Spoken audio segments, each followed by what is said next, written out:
Riesce bene a uscire numero 8. Con il corpo riesce a farsi sovrapporre dall'avversario. Quante volte la tocca la palla però? Fatto il calcio di punizione sul secondo palo. Pericolosissimo qui l'Athletic Club. Fatto da Rosaterra per Orsi, che di prima tenta il destro, poi deviato. Ma tiro che è belletario. Gira bene sulla destra.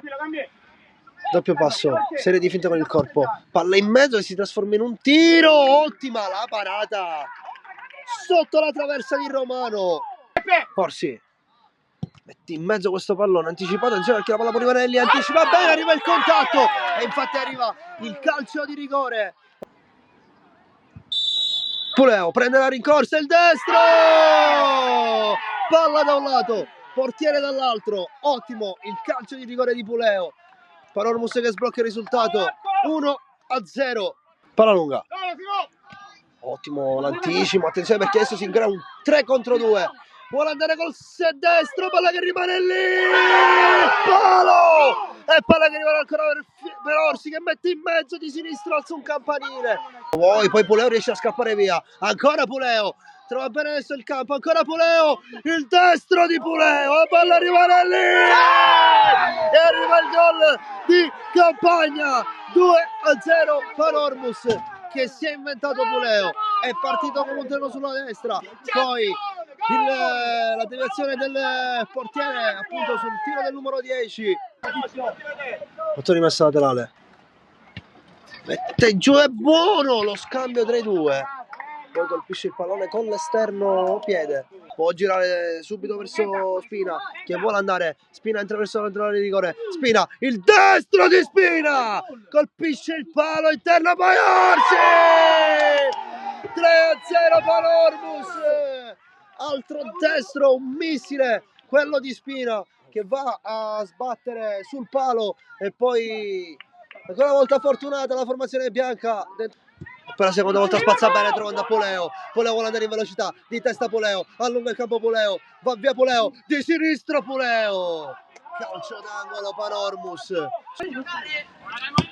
Faccio lunga per Lovoi che è solo, vuole andare via Lovoi ne mette in rimorchio, Puleo traversa, in rovesciata Puleo. Sfortunato qui Puleo. Il club che opta un 4-2-4, di testa non riesce a prendere, il numero 9 tenta il sinistro, d'esterno.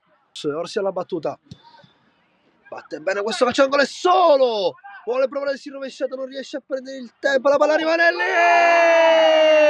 e arriva un altro gol, ha segnato anche lui il capitano della Panormus, intravaglia 4-0. Batte dentro questa calcio di punizione, di testa, palla che rimane lì in acrobazia, prova, battaglia. Che insomma andare in battaglia, si crea un'occasione di gol, battaglia, palla lungolinea per il numero 18 che è appena entrato, vuole andare Melia, arriva il 5-0 del Panormus con il neo entrato Melia che riesce a fare gol. Già battuta rimessa laterale, Orsi, tunnel di Orsi, riesce a passare, allunga il pallone a sinistra, mette in mezzo, che cosa ho appena visto, che cosa ha fatto Orsi, se l'ha inventato lui il gol del 6-0 e poi chiaramente dopo un'azione del genere a spiazzare tutta la difesa, Zito ha dovuto solamente mettere il piede per fare gol.